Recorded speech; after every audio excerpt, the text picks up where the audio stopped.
Ladies and gentlemen, welcome back to the Off the Dome podcast. As usual, gonna keep things rolling with the NFL and what's going on. We got end of the season wrap up. We got coaches being coaching carousels starting. A lot of openings. A couple surprising ones. I think Arizona, Cliff Kingsbury he just got fired. Lovie Smith got fired, which may not be surprising, but it's a little. I don't know. I don't think he got a fair shake in Houston, but I never thought he was going to get one. I thought that was always going to be a one and done situation. Nathaniel Hackett, obviously with the Broncos, and the big fish out there is Sean Payton. Where might he go?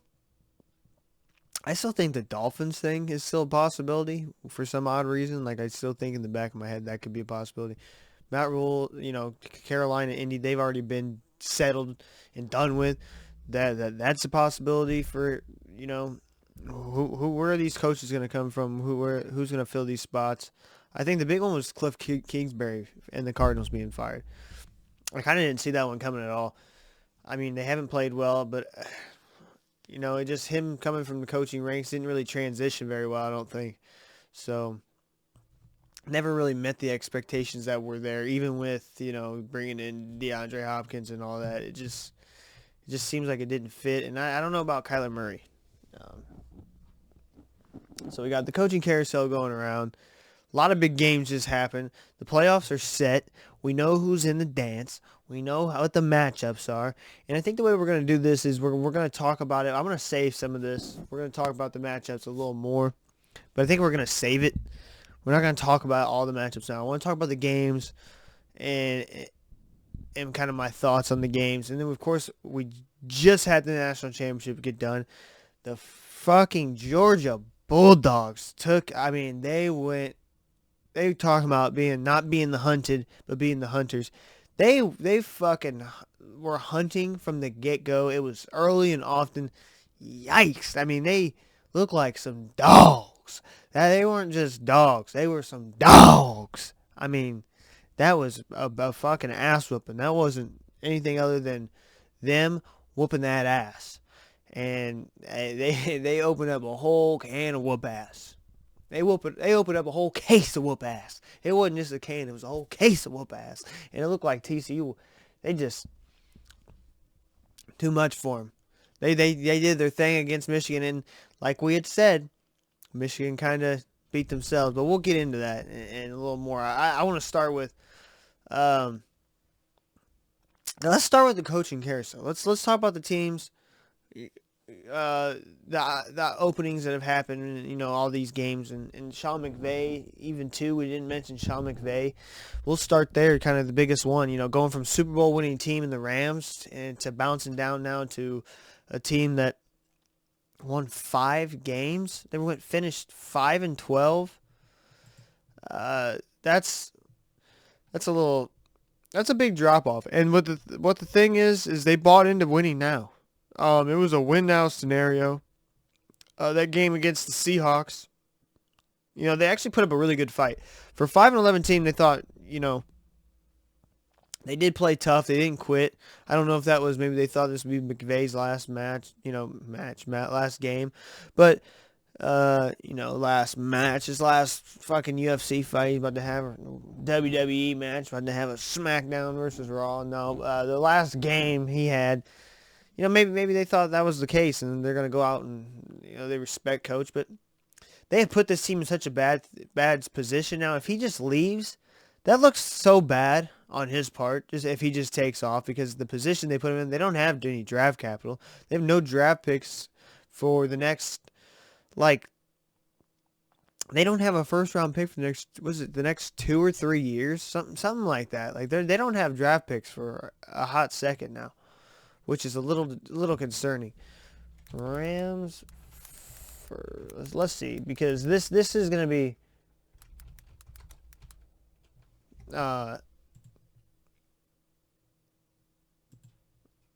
let's see. Did not only the Rams offer their 21, apparently they were willing to pay even more than let's see this. When because it's not for a while. 7 straight years.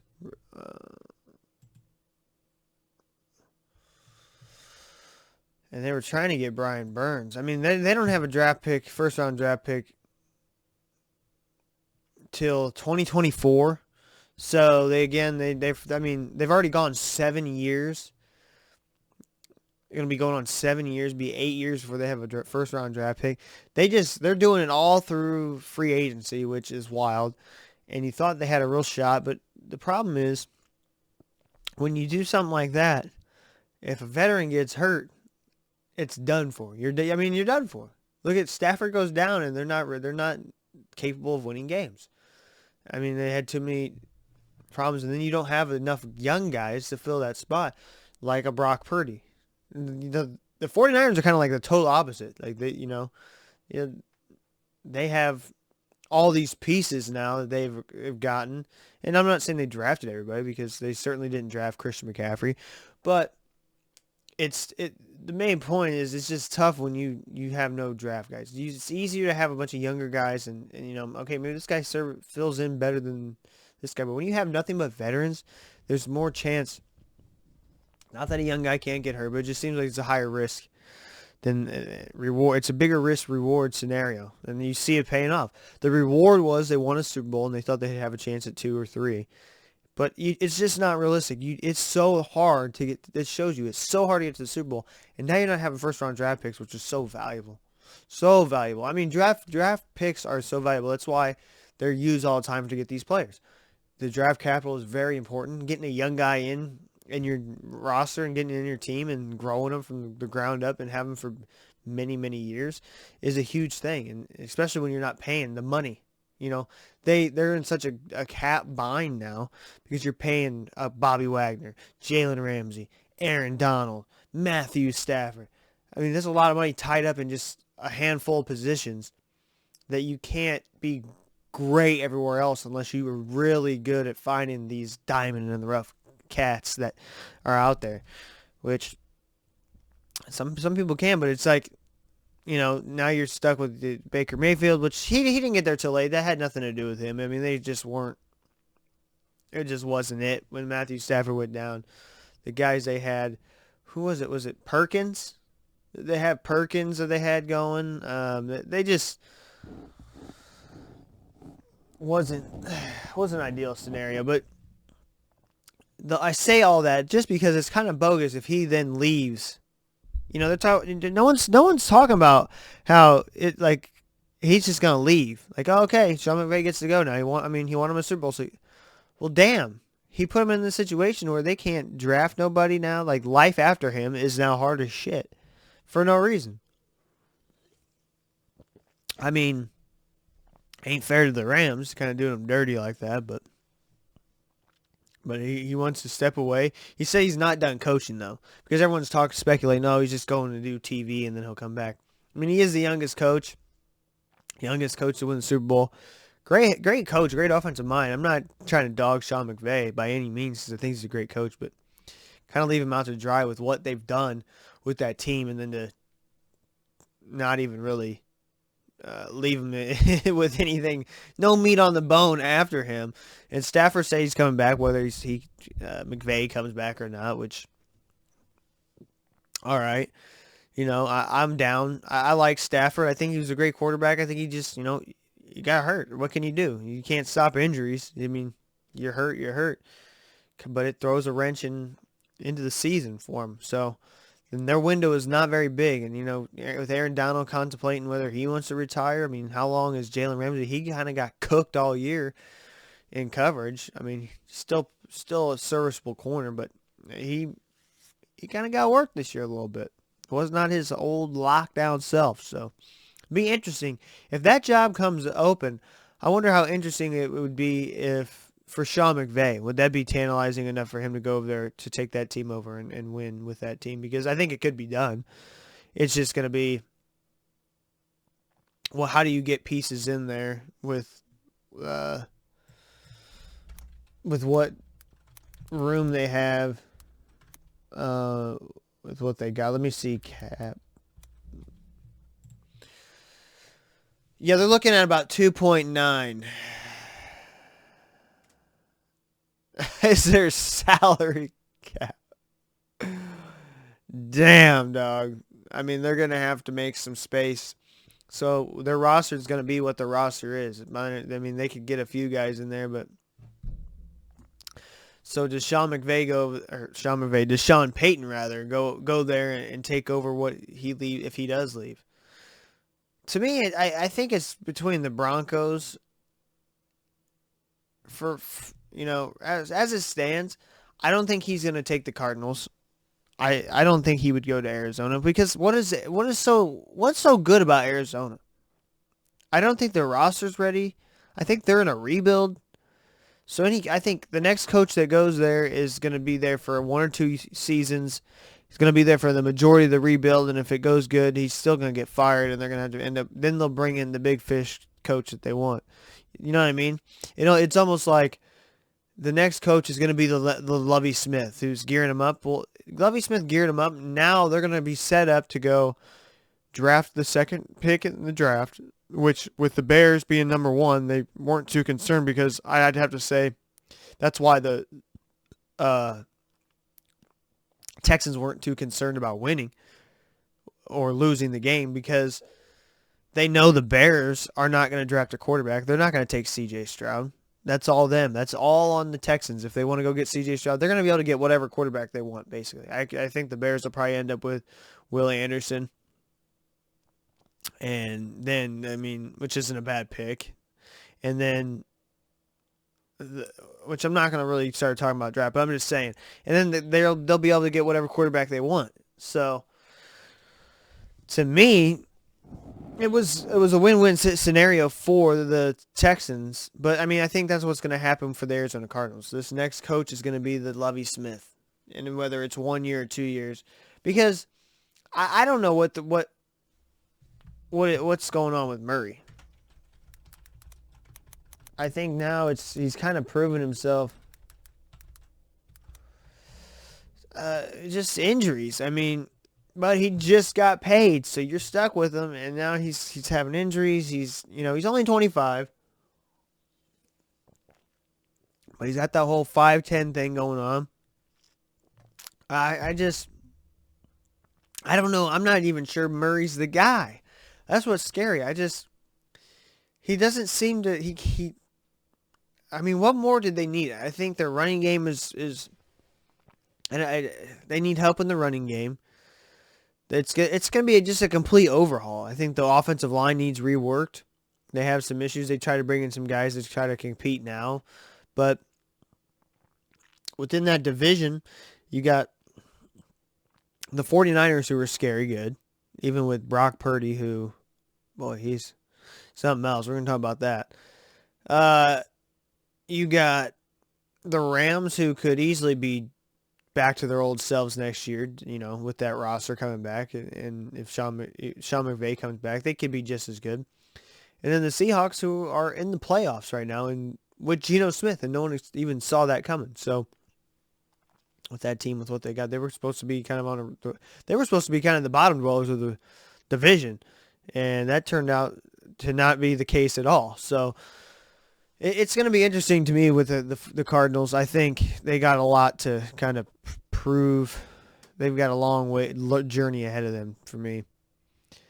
But the Broncos they've asked permission to get Sean Payton. To me, that's the front runner right now. They've asked. They can't do it until the 17th. And any team that wants to do it would have to trade. So that throws even more into it. So I guess that would probably eliminate the Rams because they don't even have a first round pick. Denver does. I believe they had gotten it from the 49ers. They had gotten it from the Dolphins, who had gotten it from the 49ers in the Bradley Chubb deal. So they're not going to be able to, that's going to be a late pick because how far the 49ers are going right now. But I don't know. And then I wonder, does it happen with the Dolphins? Do they somehow value? Could we have a coach for coach swap? Is that possible? Could the Dolphins? I mean, Sean Payton for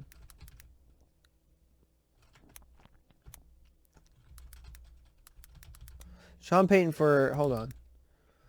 For Mike McDaniel, I was thinking I knew it was Mike. I couldn't think of the last name. What if they just did like a swap? The Saints were like, we'll take Mike McDaniel. We need offensive help. The guy seems like he's got it going on offense. Seriously, like, and then you guys get Sean Payton and you go get Tom Brady, because initially that's what was going on there, right? It was supposed to be Tom Brady going down there with Sean Payton, and they had the issue with the tampering and all that. You know, they got in trouble by the league. That was what was supposed to happen. Is they were going to go down to Miami. Does that still happen? Does Mike McDaniel kind of get screwed out of his, for taking the Dolphins to the playoffs and doing what they're doing, especially with the season they had, the injuries with Tua and at the quarterback position? I mean, a lot going on there. To have that team in the playoffs was kind of amazing. I thought that was the Steelers' opportunity, in which I guess we can kind of talk about that now. We'll kind of leave the coaching stuff where it is. We're gonna keep talking about it. So we don't have to go too in deep. I just want to scratch the surface and touch base on what's going on out there. There's probably gonna be one or two more firings. I'm sure. Maybe not. Maybe this is what we stick with. But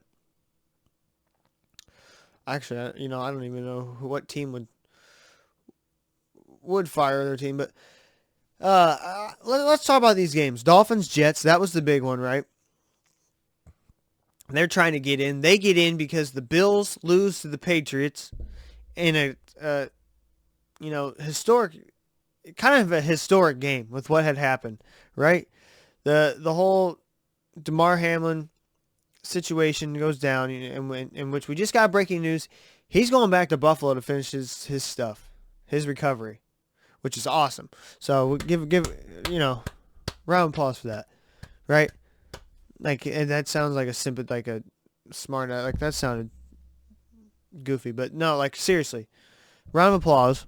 This is just me. So a one-person round of applause sounds dumb, but anyways, for Damar Hamlin, that's awesome. He's going back to Buffalo, and he's gonna continue his stuff there. His recovery and his treatment and all that. So that's good.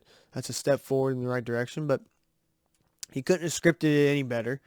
He comes back. They have a game. They come back to playing football against the Patriots. Naheem Hines opening kickoff gone. Ends up getting another one. I mean, they get two. I mean, it was like we had said. I don't think the Patriots had a chance in hell. I don't even know if they wanted to win this game. It was just like they knew. They had to have known coming in it was just going to be.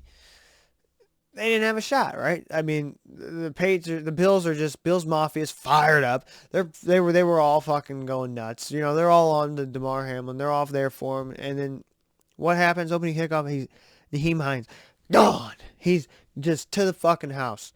See ya. Wouldn't fucking want to be ya. He's gone. So I mean, it's like, what do you do if you're the Patriots? You're thinking, who the fuck wrote this script? Because we're fucked, boys. I mean, you didn't have a shot. At that point, you look at your guys and go, fuck. It is what it is. But that opened up the gates then for the Miami, or you had Miami. If they had the Jets won with Joe Flacco, that would open up the door for the Steelers, which the Steelers did winning. They did win, which, that was, to me, one of the more dangerous. That was a more dangerous team getting in. I think that would have been a more dangerous matchup for any team that got in, just because of how that defense is playing. And no knock on the Dolphins defense, because they're playing pretty solid too, but they can be kind of inconsistent. They can be a little inconsistent at times, but I mean, just the way the fucking Steelers been playing, that would have been scary had they gotten in. So I think it's a sigh of relief that for the Bills that the Dolphins won. I think if you're the Dolphins, you're happy the way it turned out, because if you're the Bills, you're happy the way it turned out, because unfortunately you're getting a Bills team which just had a game in which they didn't score a touchdown at all. Like, there's no touchdowns. They won 11-6. A silly 2-point conversion, or 2-point conversion, a silly safety at the end when the Jets were trying to do some razzle dazzle, get the win. They couldn't even put up a touchdown without Tua or Teddy. And Tua is still, as of now, they don't know. Mike McDaniel just said he doesn't know till Wednesday when they'll find out an update on Tua, if he's going to be able to play. So, I mean, that's just, if they don't have Tua, they don't have a shot in hell. I'm just telling you right now. No shot in hell. I mean, they have to be full strength to even be close to beating this Bills team. Because the Bills are firing on all cylinders. I'm telling you. They are firing on all cylinders. They have to have them. I mean, they've won 7 straight right now. They're on a 7-game win streak getting into the playoffs. And the Dolphins are absolutely opposite. They're limping right now. I mean, they don't have their quarterback. They don't have the backup quarterback. And the third string, Skylar Thompson's hurt. He's banged up a little bit. So, you only go as far as your quarterback play. I mean, and if you don't believe me, you say defense wins championships. Go ask the Baltimore Ravens if defense wins championships, because they have a hell of a defense, and it's being squandered right now with no Lamar. Lamar and the Bengals, which the Bengals were fired up, right? This was another tough one because the Bengals were all fired up because they didn't want to have no part of that coin flip to determine home field for the wild card game. They wanted no part of that shenanigans. They even had one of the best celebrations. I mean, they might have had the best celebration. If you didn't see it, let's pull it up real quick. If you didn't see this, this was funny by the Bengals. I mean, you gotta just kind of, you gotta respect it. Might have been the best celebration here. Let's see. Let me get this. Okay, we're gonna pull this up here. Gotta pull this up.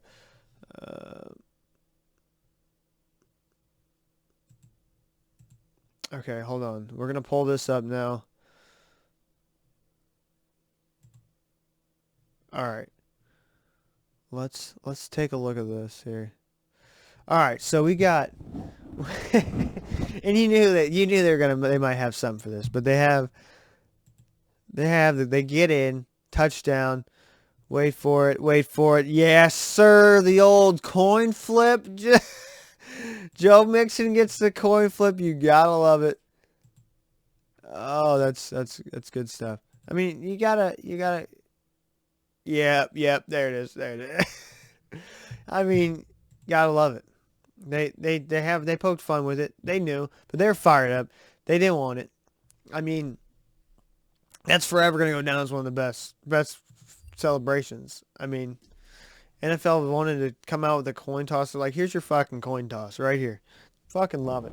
Joe Mixon and boys, you know, once soon as they were talking about it, they're like, all right, when we score, someone bring, I don't care if it's a fucking penny, nickel, dime, or quarter. We're flipping something.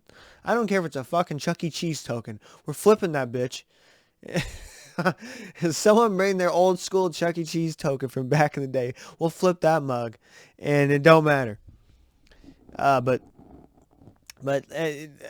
you knew they were going to be fired up. So the Ravens were already fighting an uphill battle in that game. Not to have Lamar Jackson, in which we don't know what's going on, right? It's an MCL injury it's taking longer than it needs to. Or no, is it PCL? Let's find out the what's going on.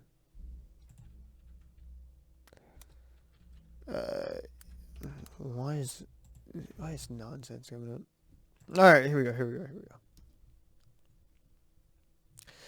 Well, I got bamboo. Oh, who's already been ruled out for week 18, right? Could play in team matchups following. Right, he hasn't practiced in a month. We know that. This was from 2 days ago. I mean, they just don't have nothing. He has not practiced in a month with that knee injury. It's a PCL tear, right?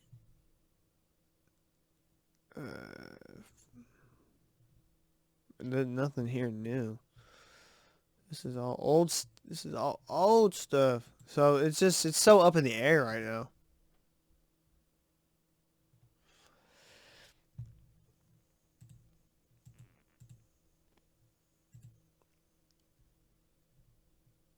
Oh, John Harbaugh. Let's see. Let's see. For the last few weeks preseason, well, like I've been saying, I don't really have an update right now to share with you. Harbaugh said in Monday's press conference, we'll have an injury report out on Wednesday because I don't have a chance to talk to you between now and then. That's kind of where we're at. So it just sounds like they don't know.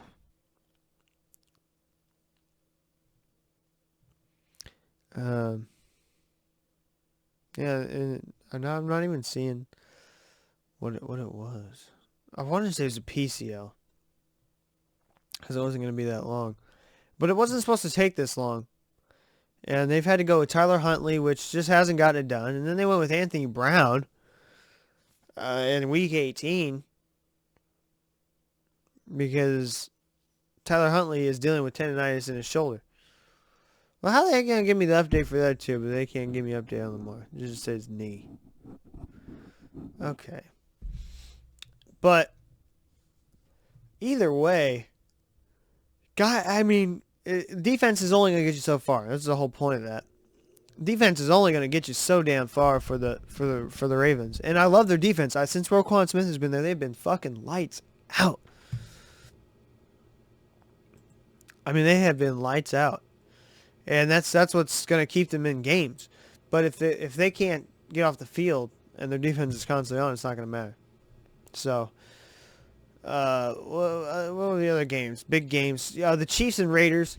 The Chiefs look like they're the number one team. I mean, they deservingly are looking like the number one seed. They're out there toying with people. Another thing. Oh man, this has to be seen. I mean, you want to talk about a team that's rolling, a team that's just in the fucking groove, it's in the zone. I'm going to show you a team that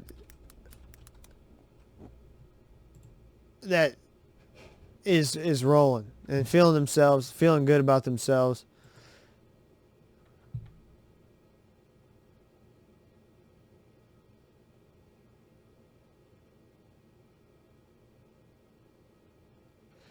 Well, where's it at? Here we go.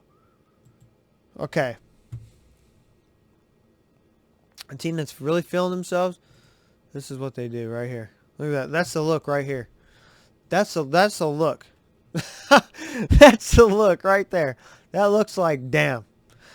I mean, they were just absolutely... Take a look at this. You want to talk about a play. First off, the fucking ring around the rosy, pocket full of posies, everyone get fucking... And then you got McKinnon at quarterback, Mahomes in the backfield. I mean, the defense doesn't even know what's going on. Look at 59. Look at 59 in the middle. He's like, what the fuck? He's like, what the fuck is happening? 25, hey, you know what the fuck's going on? No, dog, I don't know what's going on. This guy, he's like, does anyone fucking know what's going on? D linemen are like, we're just going after somebody. This corner's like, I got 9. That's all I know. 37's looking in the backfield. I'm supposed to be manned up on 19, but he's way the fuck over there. I don't know what the fuck I'm supposed to do. I mean, this is the most outlandish bullshit. There's no time for anybody to fucking think, and then shit's happening live. Okay, pitch. Wait, I was supposed to go over here. We're all over here, and nothing. I mean, look at the instant oh shit moment right here. Just watch 59. He instantly is gone. He instantly is like, oh shit, like I left my car keys somewhere. Look, oh fuck, damn. And then he goes that way. Then he goes back right. He didn't know what to do. I mean, it was so wild. They didn't even know they had no one to block, but there was a penalty. They get called for that right there. Just let him go. It was a wild play, though. A wild play. But that's how you know you're beating somebody's ass and you're feeling yourself so much. And it wasn't even so much that they were just throttling the Raiders as to we're just they're so locked in, they're so ready to go. This is what I was talking about. They had been so close to in these matchups where they didn't need to be close, but I mean they're doing stuff like that. Mahomes is obviously the MVP. I mean, how can he not be? But it's just I don't know how anyone can match up with the Chiefs. Right now, they're the Super Bowl favorites. I mean, they have to be right now. Going into it, even though my Chargers are still in it for the Super Bowl, my pick, That was wild. Something like that. You're feeling yourselves that much. I mean, the Chiefs just look damn good, man. I mean, they make it look easy. It's like they're all just playing backyard football, and it's not just because of that play. I mean, it's just everything just seems like it's in slow motion when you're watching the Chiefs. When you watch a Chiefs game, it just feels different. It's just like backyard shenanigans, fucking doop, doop. Mahomes is rolling out, scrambling. He's doing his thing. Let me just flick one here.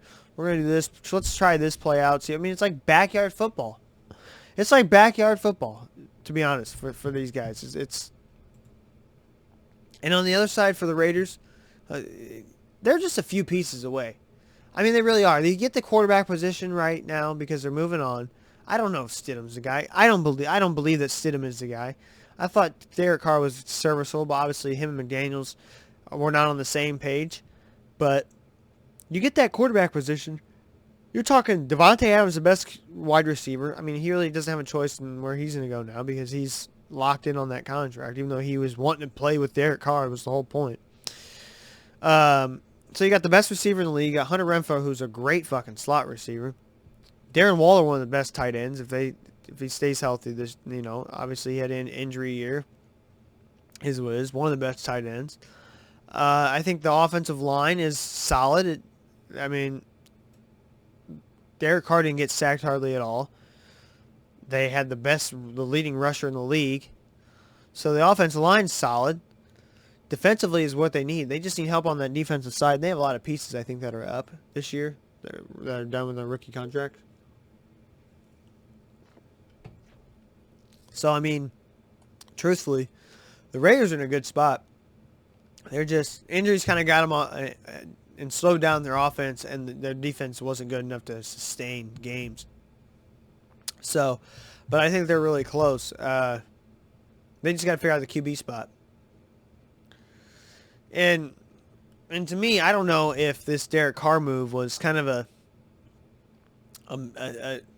I don't know if it was almost McDaniels trying to save his job. Like, this wasn't the guy. This isn't my guy. I didn't want Derek Carr. Let me use my guy. Let me get another year with my guy and figure this quarterback thing out. And I bet I can do it. It almost feels like that because I think there was expectations coming into it and the way they kind of played and finished. It was almost like I don't want to be a one and done fired coach. Let me do this move to kind of figure something out here. So I'm not saying I don't know if that was the case, but it almost kind of felt that way for McDaniels and the Raiders. But I think they're actually pretty close to being something, close to doing something there. The Jags-Titans game. Now this one was interesting. This one was the Saturday game. Winner gets in. The Titans had rested Josh Dobbs versus the Jags, who had been rolling with Trevor Lawrence. And the Jags found a way to win. What was impressive was they won, and the offense was not doing so hot. And it was, if you look at the Jags, their defense was kind of the issue. Their D-line was not very successful at getting to the quarterback. They had not been doing a good job defensively. Playing championship football. They were winning games because the offense was doing really good.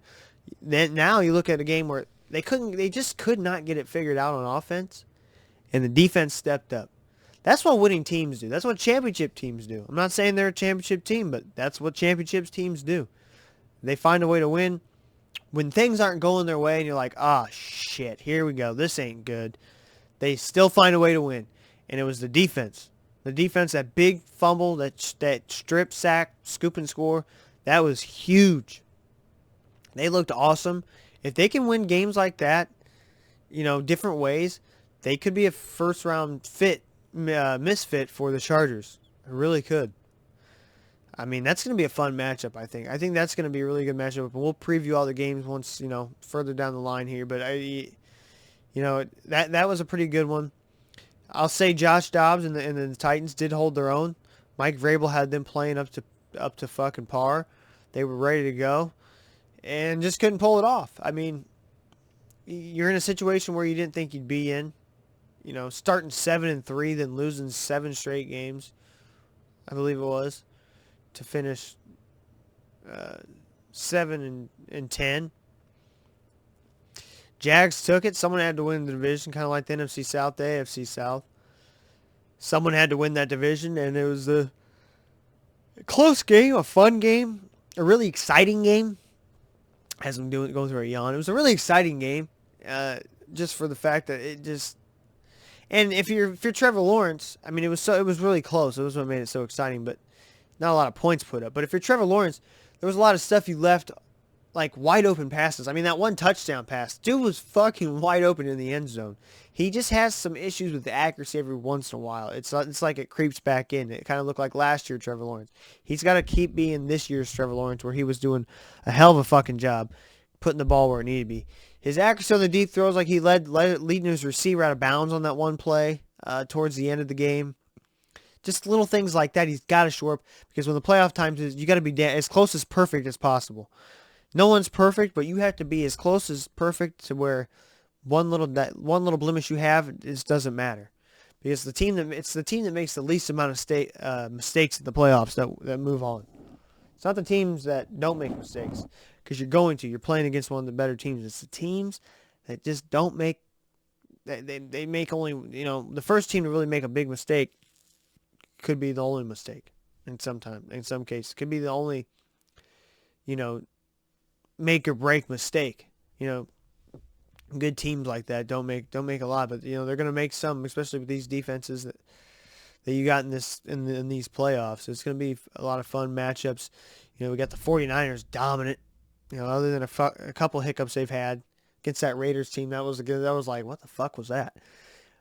Chargers defense getting healthy now. That's going to be fun against Jacksonville. Dolphins defense, Bills defense. I mean, a lot of good defenses. So offenses, you got firepower. Didn't even talk about the Ravens, but you got these firepower offenses. The Eagles, the Chiefs, the Bills offense is firepower. The Vikings offense can be, if they want to be. It's a matter of if they're going to show up or not properly. But there's a lot of fun matchups. And we'll kind of talk about them, like I said. We got the slates. We got the 49ers Seahawks on Saturday, 4:30. Jags Chargers. They're the late game Saturday, so two good matchups. I think to me the 49ers Seahawks. To me, the Seahawks are probably the worst team in the playoffs this year.